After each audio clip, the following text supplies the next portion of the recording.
Greetings from Scouse Farm.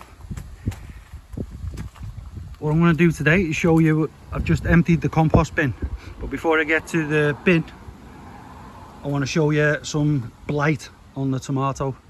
And if you remember from previous videos on the potatoes, we've got a lot of affected leaves which make them turn black. Some of it is just natural dieback, but particularly on this one you can get away with that because the fruit is still unaffected, it's still red, they're still ripening, these tomatoes. Just get rid of that. And you can see under there we've still got a decent healthy little truss that will go red. But today I'll show you the affected tomatoes in a minute, but I've had to cut back completely from this point all of the trusses that were hanging down here because the fruit is affected and it's gone black. And you can see now you've got quite shriveled up leaves, but the ones that I've taken off and put in the garden waste bin were way worse than this. But I have managed to keep this one, there's no black fruit on there, and this one here at the moment seems to be okay. You can see the start of it there, you see this black colouring that will then transmit into these tomatoes. I'm hoping that these ripen before that happens, but we'll just have to keep an eye on it. And these ones under here, they can be picked, the top ones can be picked, so they're all right. But I'll show you shortly what the affected fruit looks like because I've kept it on the bin just for reference to show you. And as I say, I've been working hard today. I've emptied this compost bin into buckets and it's going to be used to grow next year. And you can see all of the trampled down wood chip where I've been standing while I'm doing it. And have a look in at the quality of this. We've not got much left at the bottom, but the quality is absolutely exceptional. And this was like up here before, and now I've filled quite a few buckets with the compost. So let's see if we can get a handful for you while I'm in here. Oh, I can't even reach. But these are all the roots from the bottom, and these are going to get transferred into the active heap. But the actual compost, you can see underneath, it's just gorgeous, crumbly, falls away, doesn't even leave any dirt on your hands. It's that good and well rotted down. And surprise surprise, it just started raining, which is the theme of the season. And here's the active heap. I've just put a lot of them roots in here, as you can see. And this one is a much bigger container. I think this one's 330 litres and the other one's maybe 220. But this I'll just move, splash it all about, and this will mix in nicely because it's already some rotted down compost. The bacteria in the compost will then help speed up the process with the raw material that's been added to the heap, which in this case is some half decent tomato leaves and grass clippings and everything else from my neighbour's garden. And I've been pulling a few weeds out of the pond and the fish have now scarped because it's raining, but there's still 4 in there. We haven't lost any more now, so we've only had 1 casualty on the fish front. So let's get this lid on. Don't want it to get too wet, and we'll get this lid on. There's a little red wiggler there, you can go back in, and I'll put this garden fork back and get in out the rain. So let's go into the back garden now. On the way past, I'll give you an update on these spring onions that I planted in, I think early September or end of August, but they're now thicker than blades of grass, and they'll be perfect for April next year when we're coming into the hungry gap and there's not much food available because you're only just planting stuff, and the stuff from the previous year is just vital to get in April and May when there's nothing fresh. Someone's threw a little bag of Watsits there. That's not mine, I didn't grow them, so I'll get rid of them in a bit. So let's go in the back. And the tomatoes are doing well next to the blueberry here, and I'm not going to go too far forward because there's a spider's web there, and you'd seen that from a previous video when he was carrying a wasp about. He's in there somewhere in the sweet peas, so I'll zoom in on them, and as you can see the top 2 are going lovely and ripe now, and the rest of them will hopefully turn soon.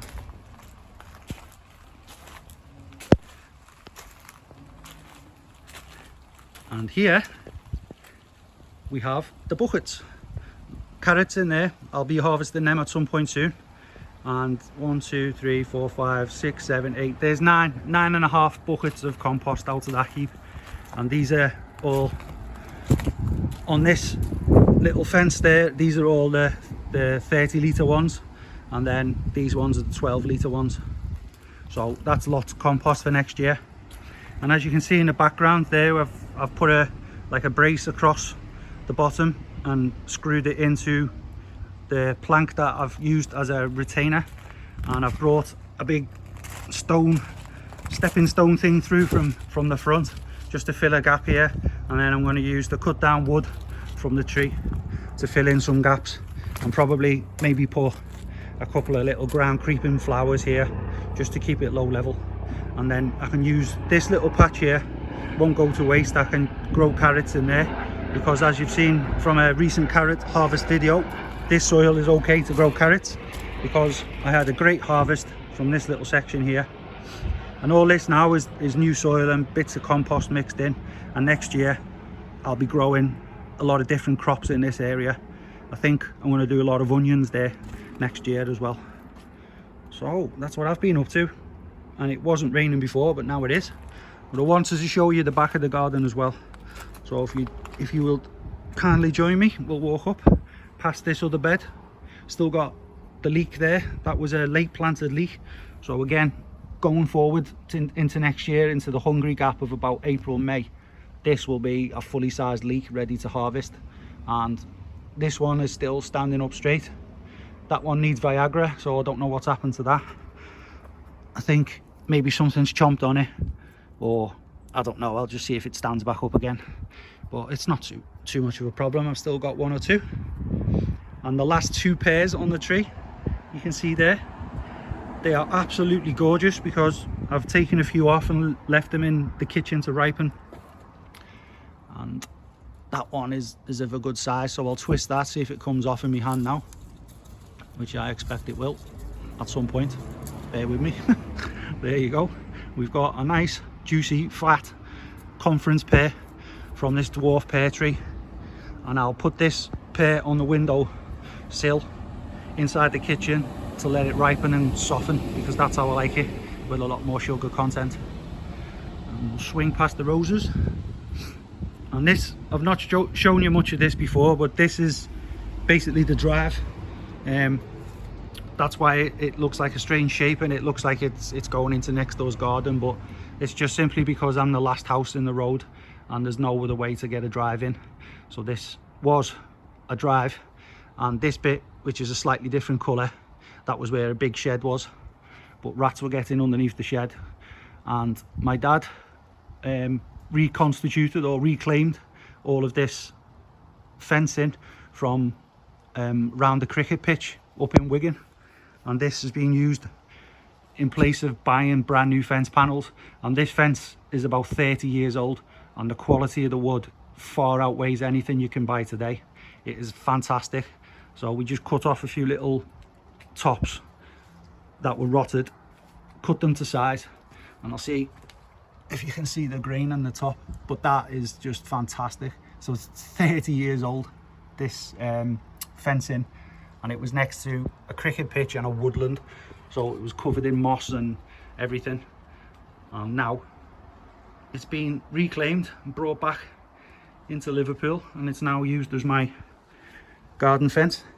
And the plan is to put a roof, some sort of like a pergola or a roof, using the concrete panels here to give the angle down, and then the rainwater will run down this way, put a gutter across, and then drop it down here into, I think I can show you, where is it? Yeah, that's like a water butt container.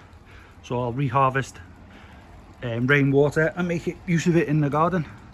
But that's the plan there. Instead of buying a shed and having it basically sitting on top of flags where rats can burrow underneath, I want to just close this off, and then I can keep an eye on all of the gravel to see if they're digging in from underneath from next door. And we've got our winter beauty clematis there. It's doing very well. This is a crop or a plant that starts sending out flowers in late February, March. So it's the first thing to start flowering in the next season, or the last thing to start flowering in this season, depending on how you look at it. And it gives a good little bit of winter colour. And these Rebecca, they last quite a long time, so although someone robbed a few from out front of the garden, these ones in the back are doing quite well. Right, this rain's getting heavier, so thank you very much for watching. Please like the video, and if you've not done so already, please subscribe to the channel. I continue to get a few subscribers, and I'm on 190 now at the time of filming, which is brilliant, and I'm hoping to get to 200 very soon, and then I'm 20% of the way towards my 1,000 subscriber target. Right, I'll let you get on with your weekend. Scouse Farm needs to get dry, and I'll see you all again soon.